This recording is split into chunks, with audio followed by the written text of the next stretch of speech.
Paris में FATF का 2 रोज़ा इजलास जारी है, जिसमें पाकिस्तान का नाम ग्रे लिस्ट से निकाले जाने का जायजा लिया जा रहा है। पाकिस्तान के ग्रे लिस्ट से निकलने के इम्कानात रोशन दिखाई देते हैं। बाज़ाब्ता ऐलान पाकिस्तानी वक्त के मुताबिक आज रात 8 बजे किए जाने का इम्कान है।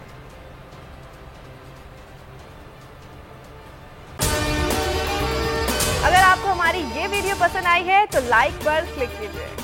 एक बार फिर नंबर 1 बोल न्यूज ने एक बार फिर सारे रिकॉर्ड तोड़ दिए। सिकंदर सुल्तान राजा साहब ने मियां नवाज शरीफ से राब्ता किया और उनसे पूछा कि मेरे लिए क्या हुक्म है। बोल का प्रोग्राम अब पता चला। लाहौर के अस्पतालों में भी मसीहा नहीं फिरौन बैठे हैं। शाम 7 बजे की स्लॉट में सबसे ज्यादा देखा गया।